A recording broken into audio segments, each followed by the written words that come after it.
যারা skill worker আছেন বাংলাদেশে, অনেক ভালো রেপুটেড জায়গায় চাকরি করেন, অনেক দিনের ওয়ার্ক এক্সপিরিয়েন্স আছে, শুধু বাংলাদেশে না, আপনি ওয়ার্ল্ডের যেখানেই চাকরি করেন না কারণ, আপনি ধরেন সিঙ্গাপুর আছেন, আপনি ধরেন মালয়েশিয়া আছেন, আপনি ধরেন মিডল ইস্টের যে কোনো কান্ট্রিতে বেশ ভালো একটা পজিশনে আছেন এবং ইউরোপে মুভ করতে চাচ্ছেন, তাদের জন্য অপরচুনিটি কার্ড হচ্ছে বেস্ট অপশন। তো অপরচুনিটি কার্ডে অ্যাপ্লিকেশন করার জন্য বাংলাদেশিরা না যত তাড়াতাড়ি ভিসা পাবে, তার থেকে আপনি যদি বাংলাদেশের বাইরে যে কোনো কান্ট্রি থেকে অ্যাপ্লাই করেন, সেক্ষেত্রে কিন্তু আপনার ভিসা পাওয়ার চান্স অনেক অনেক বেশি। আর এটা কিন্তু সম্পূর্ণ ফ্রি প্রসেস, আপনার কোনো দালালের খপ্পরে পড়তে হবে না, কোনো কিছুই করতে হবে না, নিজে থেকেই জাস্ট অ্যাপ্লাইগুলো করবেন, ডকুমেন্টগুলো দিয়ে নিয়ে ইন্টারভিউ ফেস করে নিয়েই চলে আসবেন, এই হচ্ছে কাহিনী, মানে সম্পূর্ণ ফ্রি আর কি।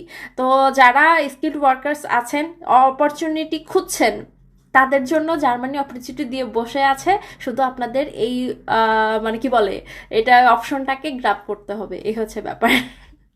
সবার জন্য শুভকামনা।